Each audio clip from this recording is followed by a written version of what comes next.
Good morning students. आज हम बात कर रहे हैं, कल हमने जो एनिमल टिश्यू की चर्चा की थी, जिसके अंदर मैंने आप लोगों को एनिमल टिश्यू के अंदर सिर्फ छोटी छोटी बात की थी। सर्वप्रथम गुरुजी 24/7 में आप सभी का स्वागत है, जो मैं करना भूल गया शुरुआत में।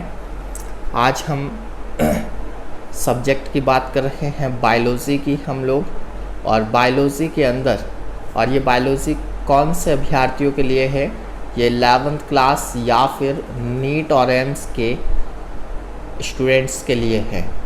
क्लियर है सबको?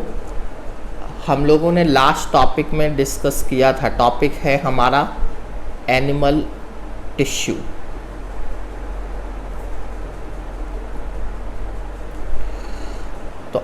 आप लोगों ने लेक्चर फर्स्ट के अंदर, ये लेक्चर 2 है हमारा, जिसके अंदर हम एपिथेलियम टिश्यू की चर्चा करेंगे।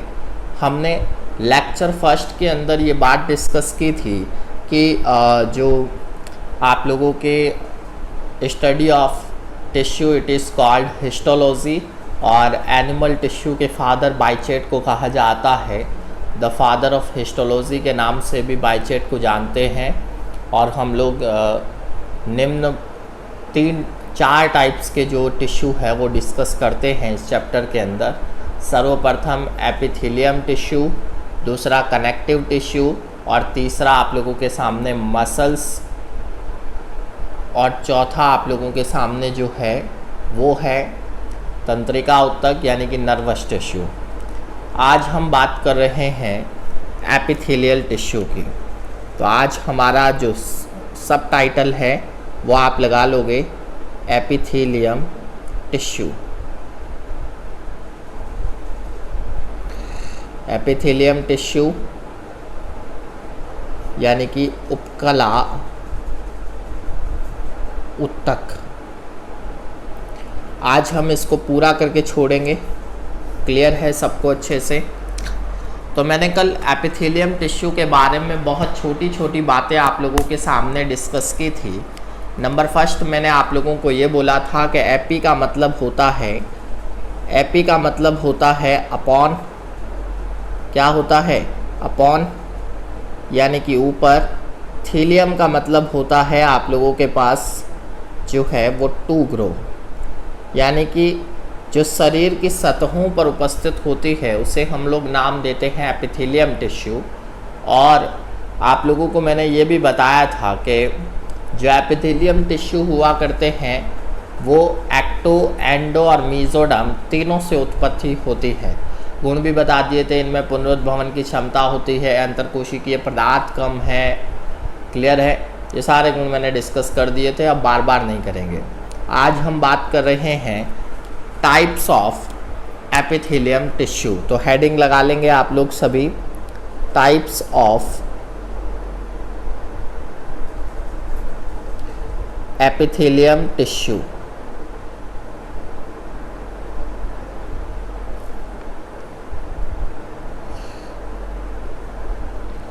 आप सभी जानते हैं कि एपिथेलियम टिश्यू के 3 टाइप्स हम लोग डिस्कस करते हैं।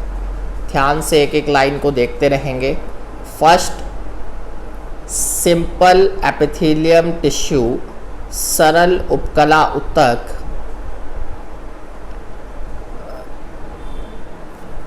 टिश्यू, अच्छा कहीं पर स्पेलिंग मिस्टेक है तो कोई ज़्यादा बड़ी बात नहीं है। क्लियर है? सेकंड, आप लोगों के कंपाउंड एपिथेलियम टिश्यू।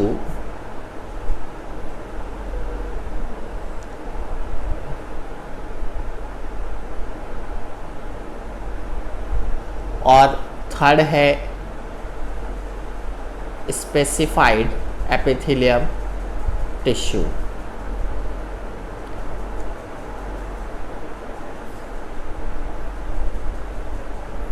क्लियर है? इन्हें 3 भागों में कैसे बांटा गया है कि अगर सिंपल एपिथेलियम है तो इसका मतलब है उसमें सरल उपकला कोशिकाओं की एकल परत द्वारा निर्मित हो रहा है वो, तो उसे हम लोग नाम देते हैं सेल्स की एकल परत द्वारा निर्मित, तो इसीलिए हम लोगों ने उसे नाम दे दिया सिंपल एपिथेलियम टिश्यू। क्लियर है? यह बहुस्तरीय परतों द्वारा निर्मित होता है, अर्थात मल्टी लेयर्ड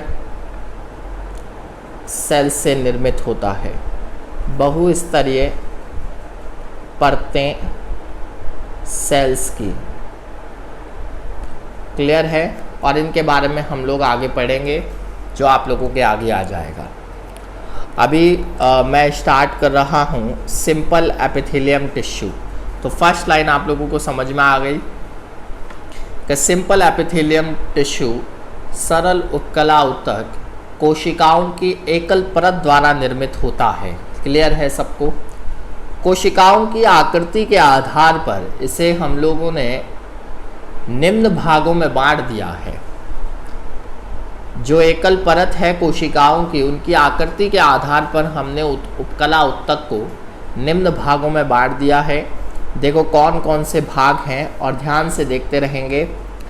सबसे पहले आप लोगों ने देखा होगा शल्काकार, यानी कि चपटी संरचनाएं देखी होगी, तो उसे हम लोगों ने नाम दिया सरल शल्काकार उपकला।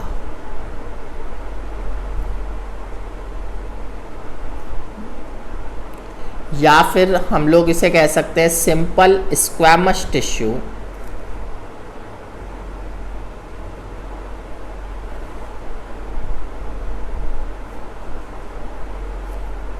एपिथेलियम। क्लियर है? अच्छा, सरल शल्काकार उपकला क्या होती है, ध्यान से समझेंगे। ये शल्कनुमा चपटी कोशिकाओं से निर्मित कोशिकाओं की एकल परत होती है। क्लियर है? इस उपकला में कोशिकाएं जो है वो फर्श की टाइल्स की तरह व्यवस्थित होने लगती है। अगर आप लोग देखोगे तो फर्श की टाइल दिखाई देगी आप लोगों को। इसीलिए हम इस उपकला को क्या कहते हैं, पैवमेंट एपिथेलियम भी कह सकते हैं, या फिर टेसल्टेड एपिथेलियम भी कह सकते हैं। क्लियर है? फर्श की टाइल्स की तरह व्यवस्थित होती है। अच्छा, इनकी जो बाउंड्री है वो आप लोग यूँ कह सकते हैं कि अनियमित है, अनलिमिटेड है। क्लियर है? इनका अगर अनुप्रस्थ काटोगे आप लोग, इनका अगर अनुप्रस्थ काट रहे हो तो वो तरंगीय दिखाई देता है, वेव की फॉर्म में दिखाई देगा, ऐसे है ना, तरंगीय रूप में दिखाई दे देगा ये।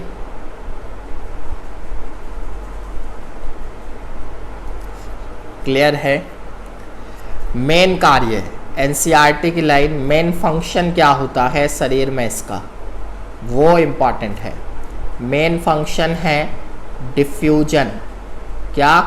डिफ्यूजन, अर्थात यूँ कह सकते हैं विसरण होता है। इनका कार्य क्या है? विसरण की प्रक्रिया में भाग लेना। अगर कोई आप लोगों को पूछे इन सेल्स का न्यूक्लियस कैसा है, केंद्रक कैसा है, तो आप लोगों को यूँ कह सकते हैं गोल है, केंद्रक गोल है। आप यूँ भी कह सकते हैं कि सेल्स की, कोशिकाओं की, सेल्स की केंद्रक में स्थित है, केंद्र में स्थित है। क्लियर है? कोई दिक्कत है? एग्जाम्पल लिखाऊँ इनके में, समझ आया बात? सरल शल्क की उपकला, यह शल्क नुमा चपटी कोशिकाओं से निर्मित उपकला की एकल परत द्वारा निर्मित संरचना है। क्लियर है? इसमें चपटी कोशिकाएं दिखाई देती है जो फर्श में टाइल्स की तरह व्यवस्थित दिखाई देती है। तो हम लोग यूँ कह सकते हैं कि ये पैवमेंट या टेसल्टेड एपिथेलियम है। इन कोशिकाओं, अगर आप लोग इन सेल्स की परिधि को देखते हो तो वो अनियमित दिखाई देती है आप लोगों को। अनुप्रस्थ काट अगर काट रहे हो तो आपको तरंगीय फॉर्म में दिखाई दे देगी। ठीक है? मेन फंक्शन डिफ्यूजन होता है, अर्थात विसरण है। केंद्रक गोल है, कोशिका के केंद्र में स्थित है। क्लियर है? नेक्स्ट इसके एग्जाम्पल।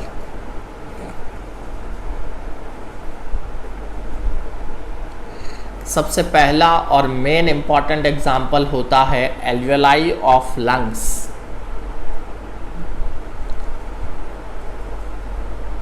Alveoli of lungs. ये सारे एग्जाम्पल हैं ना, ये याद रहने चाहिए। सेकंड आप लोगों के पास है Bowman capsule.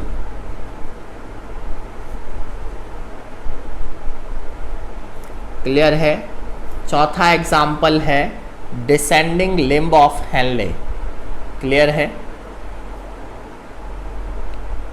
Descending limb of Henle, loop of Henle लिख सकते हैं। सिलोमिक एपिथेलियम भी लिख सकते हो आप लोग। आप लोग जो है वो रेटाटेस्टिस भी लिख सकते हैं। क्या होता है रेटाटेस्टिस, किसी को पता है? वृषण जालक की संरचनाएं होती है। बस आप लोग एंडोथेलियम भी लिख सकते हैं, जो रक्त वाहिनियों की आंतरिक स्तर है। क्लियर है सबको? ये सारे सरल सल्काकार उपकला के एग्जाम्पल हुआ करते हैं। बात समझ में आ रही है? बोलो।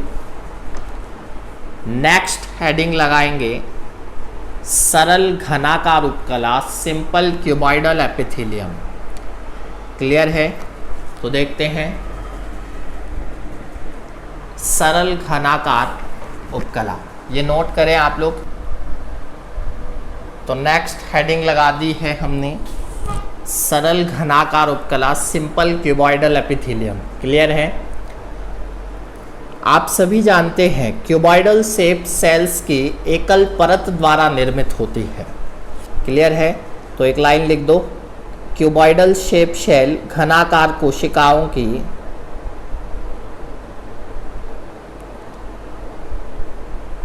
शेप सेल्स की एकल परत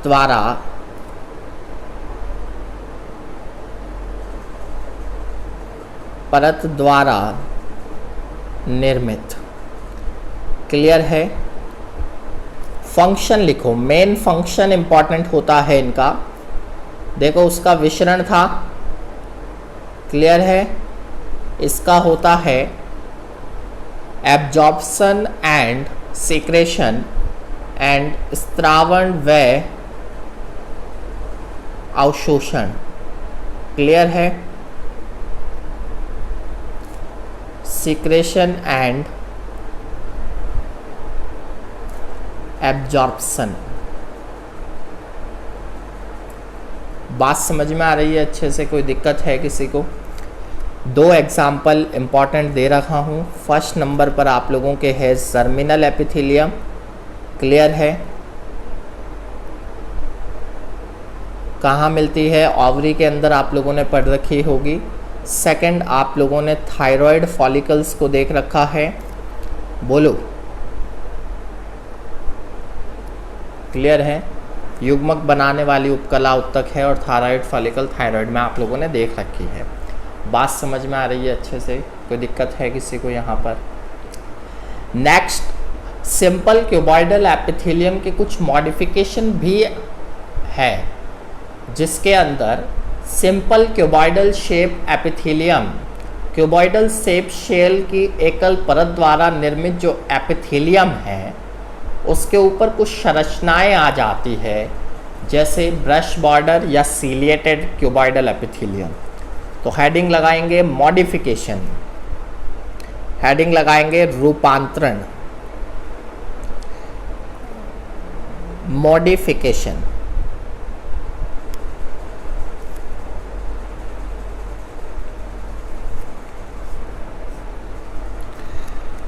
फर्स्ट लिखेंगे, फर्स्ट लिख देंगे आप लोगों के brush border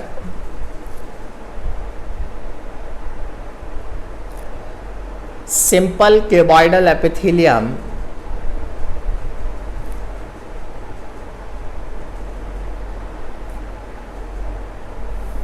cuboidal epithelium. Clear है? कोशिकाओं की जो स्वतंत्र सतह है, या यूं कह सकते हैं कि क्यूबॉइडल शेप कोशिकाओं की जो ऊपर वाली जो फ्री सरफेस आप लोगों को दिखाई दे रही है या स्वतंत्र सतह दिखाई दे रही है, उसके ऊपर माइक्रोविलाई प्रेजेंट होते हैं। क्या होते हैं? माइक्रोविलाई। ये माइक्रोविलाई क्या करते हैं? प्रेजेंट है। और ये क्या करते हैं? ये अवशोषण के सतही क्षेत्रफल को बढ़ाते हैं। और जब अवशोषण के सतही क्षेत्रफल को बढ़ा रहे हैं, क्लियर है, तो अवशोषण ज़्यादा हो जाएगा। बोलो, क्लियर है? एग्जाम्पल में आप लोग इसका लिख सकते हैं पीसीटी डक्ट। सबको पता है पीसीटी डक्ट क्या होती है? बोलो। समीपस्थ कुंडलित नलिका, प्रोमिक्सल कॉन्वोल्यूटेड ट्यूब्यूल जिसे कहते हैं। क्लियर है? नेक्स्ट आप लोगों के है ciliated simple cuboidal epithelium.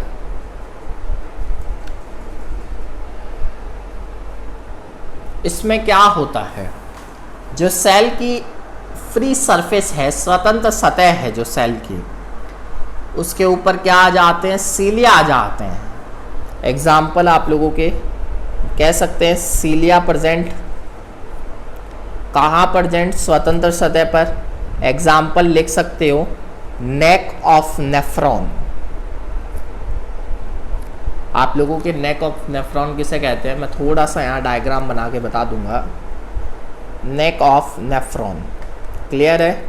Nephron की जो ग्रीवा होती है, आप लोगों ने नेफ्रॉन के स्ट्रक्चर को देखा होगा।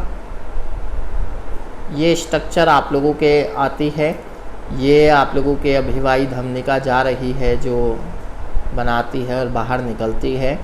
जाने वाला जो क्षेत्रफल है वो ज़्यादा बड़ा होता है और निकलने वाला थोड़ा सा छोटा होता है इसके मुकाबले ये वाला।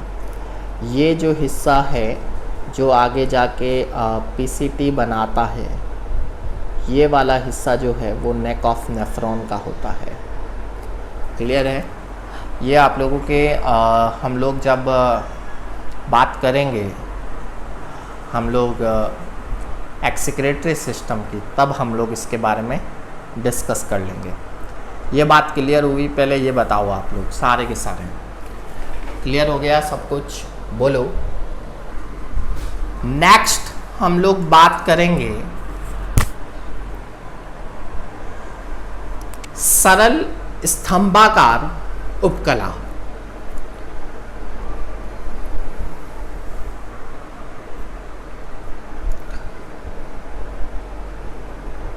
तो हेडिंग लगाएंगे सरल स्तंभाकार उपकला।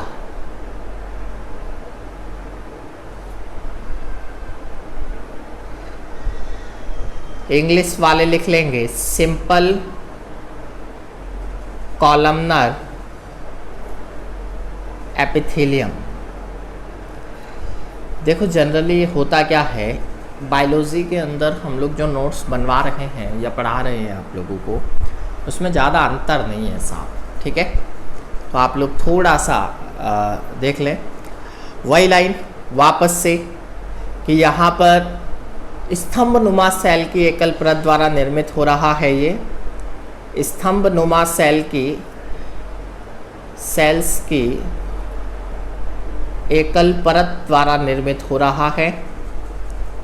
परत द्वारा निर्मित हो रही है ये। क्लियर है? एक चीज़ इसमें जो अलग बात है वो ये है, इसके अंदर जो आप लोगों के सेल का जो न्यूक्लियस है, जो केंद्रक है, वो एलोंगेटेड दिखाई देता है, अर्थात दीर्घीकृत होता है। यूं कह सकते हो आप लोग, दीर्घीकृत।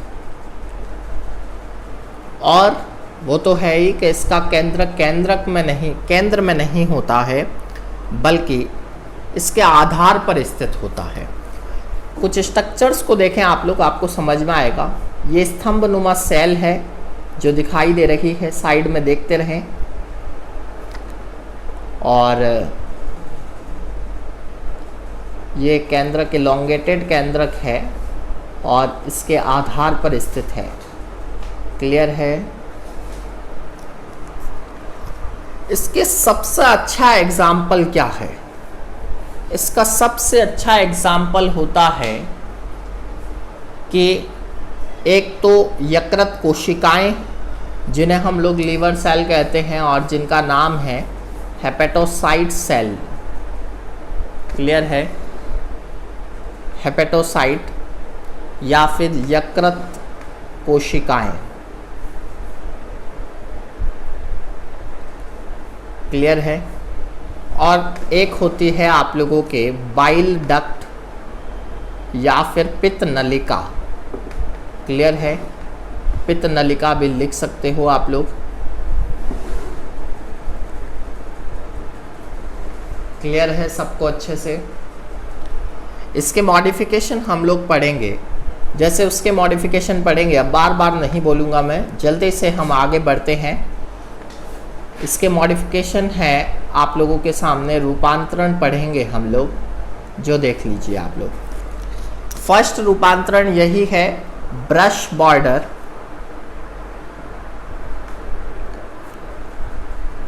अब ये आगे आप लोग स्वयं लिखेंगे, मैं सिर्फ शॉर्ट में लिख रहा हूँ। सिंपल कॉलमनर एपिथेलियम, आप सभी जानते हैं माइक्रोविलाई उपस्थित होती है। और अगर आप स्ट्रक्चर्स को देखेंगे तो थोड़ा सा स्ट्रक्चर दिखा देता हूँ। देखो, दो सेल्स की स्ट्रक्चर को, ये माइक्रोविलाई ऐसे उपस्थित होती है, ऐसे, जो इसके सरफेस एरिया को बढ़ा रही है, एब्जॉर्प्शन के सरफेस एरिया को। एग्जाम्पल में लिख लीजिए आप लोग, गाल ब्लेडर। क्लियर है? पित्ताशय। क्यों आप लोग नेक्स्ट लिखें, ग्लैंड्यूलर सिंपल कॉलमनर एपिथेलियम, जो मैं पूरा नहीं लिख रहा हूँ, ध्यान दें आप लोग। अब इसके अंदर क्या होगा? इसके अंदर आप लोगों के ग्लैंड्यूलर ग्लैंड्स प्रेजेंट है। देखो कैसे, जैसे ये नॉर्मल सेल है और इस सेल के अंदर आप लोगों के जो है वो ग्लैंड प्रेजेंट है। ये केंद्रक है, आप लोगों को पता है, आधार पर स्थित होता है। ये छोड़ दिया इसने, फिर अगले वाली जो है वो भी ग्लैंड बना रही है। क्लियर है? और इस पर जो है वो ये सीक्रेट कर देती है बाहर की तरफ। क्लियर है? एग्जाम्पल आप लोग कह सकते हो क्या? सबसे अच्छा एग्जाम्पल बोलो, स्टमक, आमाशय। आमाशय के अंदर गैस्ट्रिक ग्लैंड्स होती है ना, वो उसके अंदर आप लोगों के जो है वो विभिन्न प्रकार के एंजाइम स्रावित करती है, इसीलिए glandular simple columnar epithelium present होती है वहाँ पर। आर और नोट करें इसके अंदर। Brush border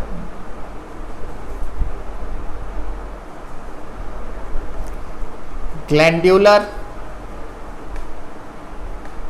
simple columnar epithelium, इसके अंदर क्या है? आप लोगों के ब्रश बॉर्डर भी प्रेजेंट है, जैसे ब्रश बॉर्डर भी प्रेजेंट है और साथ में ग्लैंड भी प्रेजेंट है। क्लियर है? तो यहाँ पर ये ग्लैंड है और ये ब्रश बॉर्डर है आप लोगों के। क्लियर है सबको अच्छे से? कोई दिक्कत? एग्जाम्पल लिख सकते हैं आप लोग, स्मॉल इंटेस्टाइन, छोटी आंत।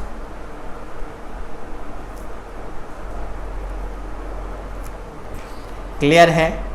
नेक्स्ट लिखेंगे आप लोग सीलिएटेड सिंपल कॉलमनर एपिथेलियम। और जब सीलिया प्रेजेंट होती है, पता है आप लोगों को सीलिया कैसे प्रेजेंट होती है? ये सेल है आप लोगों के पास, ध्यान दे जरा, रफली डायग्राम बना रहा हूँ अब मैं। ये सीलिया ऐसे प्रेजेंट होती है। क्लियर है? दो एग्जाम्पल लिख लीजिएगा इसके, यहाँ पर लिख रहा हूँ एग्जाम्पल में। एक तो आप लोगों के हो जाएगा एग्जाम्पल में फैलोपियन ट्यूब, फैलोपियन नलिका। आप सभी जानते हैं, एनसीईआरटी ने दिया है ये। और सेकंड होती है एपेंडाइमा। आप लोगों के मन में सवाल आ रहा होगा कि एपेंडाइमा क्या होती है सर, हमने तो नाम ही ये कहीं सुना सुना सा लग रहा है या फिर पहली बार सुना है। तो मैं आप लोगों को सिर्फ इतना बताना चाहता हूँ कि मस्तिष्क तथा मेरुरज्जु या फिर आप यूँ कह सकते हैं कि स्पाइनल कॉर्ड एंड ब्रेन की गुहाओं का जो आंतरिक स्तर होता है उसे हम लोग नाम देते हैं एपेंडाइमा। बात समझ में आ रही है अच्छे से। नेक्स्ट एक और मॉडिफिकेशन है जो बहुत इम्पॉर्टेंट है, pseudo stratified simple columnar epithelium, जिसके बारे में भी बात कर लेते हैं अभी और इसको ख़त्म करते हैं अभी। तो ये नोट करिए आप लोग और नेक्स्ट हेडिंग लगाएंगे simple pseudo stratified simple columnar epithelium. तो नेक्स्ट हेडिंग मैंने आप लोगों के सामने बोली है pseudo stratified simple columnar epithelium कूट स्तरित सरल स्तंभाकार उपकला। एक छोटा सा आप लोगों को ज्ञान देना चाहता हूँ यहाँ पर कि आप लोग ज़्यादा से ज़्यादा जो है वो इंग्लिश वर्डिंग का यूज करें ताकि बायोलॉजी और ज़्यादा बेटर हो सके आप लोगों के। तो चित्र से समझेंगे, कॉलमनर है यानी कि कॉलम होती है, आप लोगों को पता है, आप लोगों ने स्ट्रक्चर को देख रखा है कॉलमनर की। अब कुछ कॉलम के अंदर आप लोगों के कुछ ऐसी स्यूडो स्ट्रेटिफाइड और दिखाई देगी जिसके अंदर डबल डबल केंद्रक होंगे, इसके अलग होंगे, इसके अलग है, इसके ऐसे। तो उसे हम लोग नाम दे देंगे pseudo stratified columnar epithelium. Clear है सबको अच्छे से, कोई दिक्कत है? तो कोशिकाओं की एकल परत द्वारा निर्मित है, लेकिन सेल्स दो प्रकार की है, एक तो लंबी कॉलमनर सेल है और दूसरी छोटी कॉलमनर सेल है। तो यह ऊपर और नीचे हम लोगों को स्ट्रेटिफाइड होती नज़र आ रही है, स्तरित होती नज़र आ रही है। आप लोग भी देख सकते हैं इसको, जैसे ये है, ये आप लोगों के स्ट्रेटिफाइड होती हुई नज़र आ रही है ना ऊपर और नीचे, वैसे ही बस दो टाइप्स की है। अगर इसके ऊपर सीलिया प्रेजेंट है, अगर सीलिया है तो उसे हम लोग सीलिएटेड, क्लियर है, सीलिएटेड स्यूडो स्ट्रेटिफाइड, क्लियर है, सिंपल कॉलमनर एपिथेलियम कह देंगे। एग्जाम्पल लिख लीजिए आप लोग, most important, trachea and bronchi, बोलो। और अगर नॉन सीलिएटेड है, अब मैं पूरा नहीं लिखूंगा तो आप लोग खुद समझदार हैं और गुरुजी 24/7 के साथ जुड़े रहने से आप बहुत ज़्यादा ही ब्रिलियंट होते जा रहे हैं, तो ये भी आप लोगों को बधाई। और इसका एग्जाम्पल होता है आप लोगों के मेल यूरेथ्रा। बात समझ में आ रही है अच्छे से, कोई दिक्कत है किसी को? Pseudo stratified simple columnar epithelium हुआ, ये भी आप लोग जो है वो नोट करें। तो नोट कर लिया आप लोगों ने सब ने? तो आज के लिए बस इतना ही रखते हैं। एपिथेलियम टिश्यू को बार बार रिवाइज करिए, मैं भी रिवाइज करवा देता हूँ। आप सभी जानते हैं कि एपी का मतलब अपॉन टू, ग्रो का मतलब होता है लगातार वृद्धि, शरीर की सतहों पर उपस्थित। उत्पत्ति एक्टो एंडो मीजोडर्म से होती है। एक्टोडर्म का मतलब एपिडर्मिस, मीजोडर्म का मतलब सीलोमिक एपिथेलियम एग्जाम्पल बता रहा हूँ, और एंडोडर्म का मतलब आहार नाल, एलिमेंट्री कैनाल का इंटरनल लेयर या आहार नाल का आंतरिक स्तर। क्लियर है? हम यूँ भी कह सकते हैं कि कोशिकाएं अत्यंत निकट स्थित होती है, अंतरकोशिकीय पदार्थ जो है वो ना के बराबर है, ब्लड वेसल्स एब्सेंट है, तो हम लोग यूँ कह सकते हैं कि इसके अंदर रक्तवाहिनियाँ अनुपस्थित है, तो नॉन वास्कुलर है। एक अपवाद मैंने आप लोगों के सामने रखा था स्ट्राइटा वास्कुलरिस का, जिसके अंदर ब्लड वेसल्स प्रेजेंट होते हैं। क्लियर है? पुनरुद्भवन की असीम क्षमता होती है इनमें, यह हाथों हाथ रीजनरेट होने लगती है, शरीर की सभी सतहों पर उपस्थित होती है और साथ में इसमें बेसमेंट मेम्ब्रेन उपस्थित होती है। क्लियर है? एपिथेलियम मेम्ब्रेन को हम लोगों ने 3 टाइप से वर्गीकृत किया था कि अगर एपिथेलियल टिश्यू, यह है एपिथेलियल टिश्यू जिसे हम लोग एकल परत द्वारा निर्मित कर पा रहे हैं तो उसे सिंपल एपिथेलियल टिश्यू कह रहे हैं, और अगर वो मल्टी लेयर्ड सेल के द्वारा निर्मित हो रही है तो उसे हम लोग कंपाउंड एपिथेलियल टिश्यू कह रहे हैं। और कुछ स्पेसिफाइड एपिथेलियल टिश्यू भी होते हैं जिसके बारे में आगे डिस्कशन करेंगे। सिंपल एपिथेलियल टिश्यू के अंदर मैंने आप लोगों को सिंपल बात ये बोली कि सिंपल एपिथेलियल टिश्यू के अंदर सिंपल एपिथेलियल टिश्यू कोशिकाओं की एकल परत द्वारा निर्मित होती है। क्लियर है। और हमने कोशिकाओं के आकार के आधार पर सिंपल एपिथेलियल टिश्यू को निम्न भागों में बांटा था। सबसे पहले सिंपल स्क्वैमस एपिथेलियम के बारे में बात की थी जिसका मुख्य कार्य विसरण होता है, और वो सारी बातें टेसल्टेट सल्कनुमा चपटी कोशिकाओं से निर्मित है। टेसल्टेट या पावमेंट एपिथेलियम कहते हैं।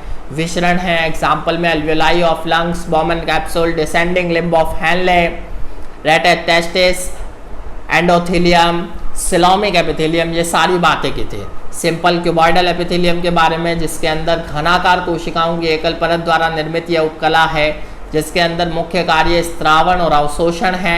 मैंने 2 एग्जाम्पल बताए थे, थायराइड फॉलिकल, और साथ में मैंने एक और एग्जाम्पल जर्मिनल एपिथेलियम बताया था। मॉडिफिकेशन भी बताया मैंने। Brush border simple cuboidal epithelium का एग्जाम्पल मैंने पीसीटी डक्ट बताया था, जबकि सिलिएटेड सिंपल क्यूबॉइडल एपिथेलियम का एग्जाम्पल मैंने आप लोगों के सामने नेक ऑफ नेफ्रॉन बताया था, और नेक ऑफ नेफ्रॉन की आप लोगों के सामने जो है मैंने स्ट्रक्चर भी बताई थी। क्लियर है सबको अच्छे से। नेक्स्ट सिंपल कॉलमनर एपिथेलियम जिसमें स्तंभ नुमा सेल की एकल परत द्वारा निर्मित हो रही है, और मैंने आप लोगों को 2 एग्जाम्पल बताए थे इसके, हेपेटोसाइट और बाइल डक्ट। मॉडिफिकेशन में मैंने आप लोगों के सामने रखा था मॉडिफिकेशन जो अभी हमने लास्ट किया है। अब मैं इसको रिवाइज नहीं करने वाला हूँ, इतना टाइम नहीं है। और जाते जाते गुरुजी 24/7 के साथ आप लोग बने रहिए। अगर ये वीडियो पसंद आई है तो लाइक करें, कमेंट करें और शेयर करें। और अंत में एक ही बात कहना चाहता हूँ, सब्सक्राइब करना ना भूलें। क्लियर है। और सब्सक्राइब करने के साथ बेल आइकन की घंटी पर ज़रूर क्लिक करें ताकि नई वीडियो आपको तुरंत आपके मोबाइल के वॉल पर यूट्यूब के माध्यम से प्रदर्शित हो जाए। और एक बात और कहना चाहता हूँ कि हम लोग लाइव क्लासेस की सोच रहे हैं, और उन लाइव क्लासेस के लिए 1000 सब्सक्राइबर होना ज़रूरी है, तो इसीलिए आपका सहयोग हमें अति आवश्यक है। तो सब्सक्राइब करके ज़्यादा से ज़्यादा सहयोग प्रदान करें। धन्यवाद। आज की वीडियो के लिए बस इतना ही। नेक्स्ट टॉपिक हम लोग जो पढ़ेंगे वो है कंपाउंड एपिथेलियम। नेक्स्ट हम लोग पढ़ेंगे इसी का एपिथेलियम के अंदर ही कंपाउंड एपिथेलियम के बारे में। तो नेक्स्ट लेक्चर का लिख देता हूँ मैं आप लोगों के सामने, कंपाउंड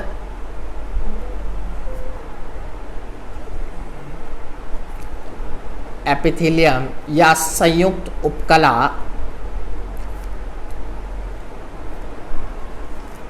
नेक्स्ट है कमिंग सून।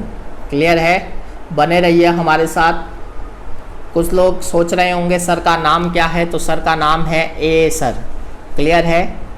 थोड़े ही दिनों में मैं अपना कॉन्टैक्ट नंबर भी इंस्टीट्यूट के माध्यम से दे दूंगा, आप लोग स्वयं कॉन्टैक्ट भी कर सकते हैं। धन्यवाद। एक बात और कहना चाहता हूँ कि गुरुजी 24/7 के माध्यम से सिर्फ और सिर्फ नीट 11 12 साइंस के बच्चों के लिए ही नहीं हम लोग वीडियो ला रहे हैं, बल्कि जितने भी ऑल इंडिया के अंदर राजस्थान लेवल के जितने भी कंपटीशन एग्ज़ाम हैं, प्रतियोगी परीक्षाएं हैं, उसके अंदर जो सब्जेक्ट हैं मैथ है, जीके है, करंट अफेयर्स है, अनुभवी अध्यापकों द्वारा उनका अध्यापन हम लोग करवा रहे हैं। तो आपसे निवेदन है कि अगर आपके आसपास कंपटीशन का कोई भी बच्चा है तो उसे गुरुजी 24/7 के बारे में एक बार ज़रूर बताएं। क्लियर है। धन्यवाद। इसी के साथ अगेन मैं आप लोगों का शुक्रिया कहते हुए आज के लिए बस इतना ही।